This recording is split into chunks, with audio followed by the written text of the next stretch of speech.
하루를 여는 지혜를 찾아주신 여러분들 반갑습니다. 오늘은 삼성의 창업주 이병철 회장의 지혜로 아침을 열려고 합니다. 오늘 하루 어제보다 조금 더 나은 하루이기를 바라면서 이병철 회장의 지혜 지금 시작합니다. 말하는 걸 배우는 데는 2년이 걸렸지만 말하지 않는 법을 익히는 데는 60년이 걸렸습니다. 말이 씨앗이다. 좋은 종자를 심어라. 긍정적인 언어를 사용하라. 부정적인 언어는 복 나가는 언어이다. 항상 기뻐하라. 그래야 기뻐할 일이 줄줄이 따라온다. 절망 속에서도 희망을 잃지 말라. 희망만이 희망을 키운다. 힘들어도 웃어라.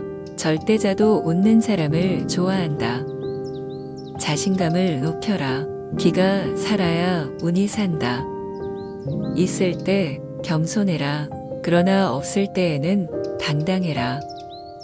느낌을 소중히 하라. 느낌은 신의 목소리이다.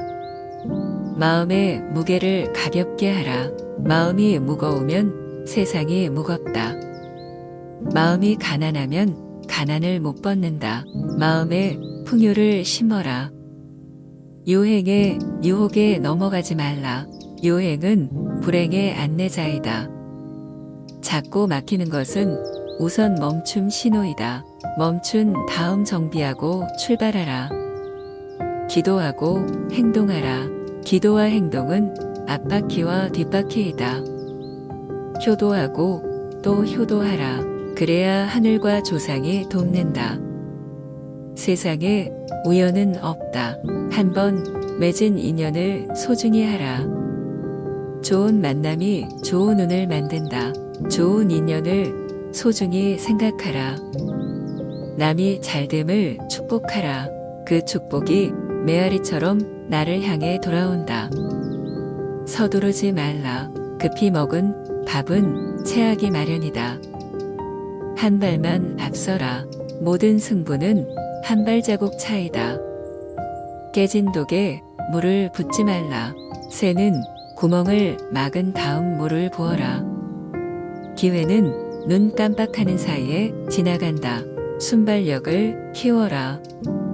돌다리만 두드리지 말라. 그 사이에 남들은 결승점에 가있다. 들어온 떡만 먹으려 말라. 떡이 없으면 나가서 만들어라. 작은 것을 탐내다가 큰 것을 잃는다. 무엇이 큰 것인지를 판단하라. 자신의 영혼을 위해 투자하라. 투명한 영혼은 천년 앞을 내다본다. 부자 옆에 줄을 서라. 산삼밭에 가야 산삼을 캘 수 있다. 부자처럼 생각하고 부자처럼 행동하라. 나도 모르는 사이에 부자가 되어 있다. 티끌 모아 태산이다. 작은 돈에도 감사하라. 장사꾼이 되지 말라. 경영자가 되면 보는 것이 다르다. 조직이 사람을 움직이는 기업은 망하지만 사람이 조직을 움직이는 기업은 발전한다. 본전 생각을 하지 말라. 손해가 이익을 끌고 온다. 인색하지 말라. 인색한 사람에게는 돈도 야박하기 때문이다. 샘물은 퍼낼수록 맑은 물이 솟아난다.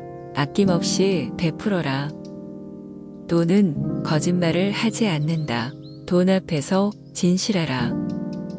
돈을 애인처럼 사랑하라. 사랑은 기적을 보여준다.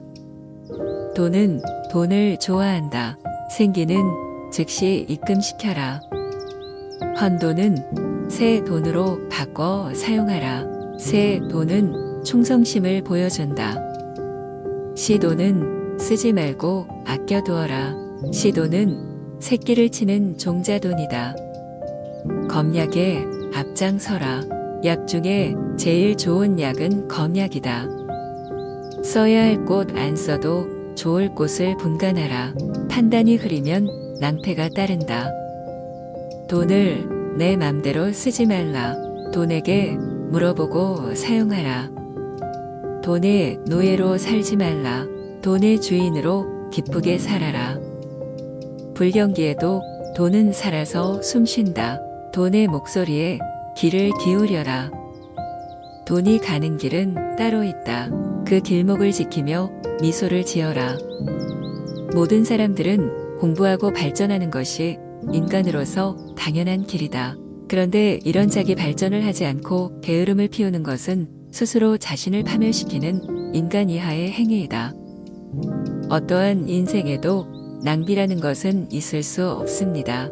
실업자가 10년 동안 무엇 하나 하는 일 없이 낚시로 소일했다고 칩시다. 그 10년이 낭비였는지 아닌지 그것은 10년 후에 그 사람이 무엇을 하느냐에 달려 있습니다. 낚시를 하면서 반드시 무엇인가 느낀 것이 있을 것입니다. 실업자 생활을 어떻게 받아들이고 어떻게 견뎌나가느냐에 따라서 그 사람의 내면도 많이 달라질 것입니다. 헛되게 세월을 보낸다고 하더라도 무엇인가 남는 것이 있을 것입니다. 문제는 헛되게 세월을 보내는 데 있는 것이 아니라 그것을 어떻게 받아들여 훗날 소중한 체험으로 그것을 살리느냐에 있습니다. 자고로 성공에는 3가지 요체가 있다. 운, 돈, 근. 사람은 능력 하나만으로 성공하는 것은 아니다. 운을 잘 타야 하는 법이다. 때를 잘 만나야 하고 사람을 잘 만나야 한다. 그러나 운을 잘 타고 나가려면 역시 운이 다가오기를 기다리는 일종의 둔한 맛이 있어야 한다. 운이 트일 때까지 버텨내는 근성이 있어야 한다. 사람을 관찰해보면 3 부류가 있다. 첫째, 어려운 일은 안 하고 쉬운 일만 하며 제 권위만 찾아 남을 부리는 사람. 둘째, 얘기를 해도 못 알아듣는 사람. 셋째, 알아듣긴 해도 실천하지 않는 사람이다. 사람은 그릇의 크기만큼 일한다. 사장은 사장의 그릇이 있으며 상무는 상무의 그릇이 있다. 사장의 그릇이 안 되는 사람을 사장에 얹혔을 경우에는 그 사람도 죽고 그 직책도 죽는다. 의심이 가거든 사람을 고용하지 마라. 의심하면서 사람을 부리면 그 사람의 장점을 살릴 수 없다. 그리고 고용된 사람도 결코 제 역량을 발휘할 수 없다. 사람을 채용할 때는 신중을 기하라. 그리고 일단 채용했으면 대담하게 일을 맡겨라. 최고 경영자의 요건. 첫 번째, 덕망을 갖춘 훌륭한 인격자여야 한다. 두 번째, 탁월한 지도력을 갖고 있어야 한다. 세 번째, 신망을 받는 인물이어야 한다. 네 번째, 창조성이 풍부한 인물이어야 한다. 다섯 번째, 분명한 판단력이 있어야 한다. 여섯 번째, 추진력이 있어야 한다. 일곱 번째, 책임을 질 줄 알아야 한다. 자기를 나타내는 것보다 조직 자체를 키우고 조직이 크는 것으로 자기 만족을 느끼고 눈에 잘 띄지 않지만 일은 틀림없이 해내고 자기의 공을 내세우기보다는 다른 사람의 공을 이야기하고 자기 절제를 잘하고 아랫사람을 키우는 사람이 회사에 필요한 사람이다. 내 경험으로 보면 입사 1, 2년이 지나면 신입 사원의 5%는 탈락하고 30%는 우수한 인재가 된다. 문제는 나머지 65%의 사람이다. 반수 이상을 점하는 이들은 환경과 지도, 여하에 의해 좌우된다. 조직력이란 바로 이들을 인재로 만들어 나가는 힘이다. 돈이 돈을 번다고도 하지만 돈을 버는 것은 권력이 아니라 사람이다. 나는 내 일생을 통해서 한 80%는 인재를 모으고 육성시키는 데 보냈다. 삼성이 발전한 것도 유능한 인재를 많이 기용한 결과이다. 국가의 발전이 유능한 지도자에게 달려 있다면 기업의 발전은 유능한 경영자에게 달려 있습니다. 내 일생의 80%는 인재를 모으고 교육시키는데 시간을 보냈습니다. 내가 키운 인재들이 성장하면서 두각을 나타내고 좋은 업적을 쌓은 것을 볼 때 고맙고 반갑고 아름다워 보입니다. 1년의 개는 곡물을 심는 데 있고 10년의 개는 나무를 심는 데 있으며 100년의 개는 사람을 심는 데 있다.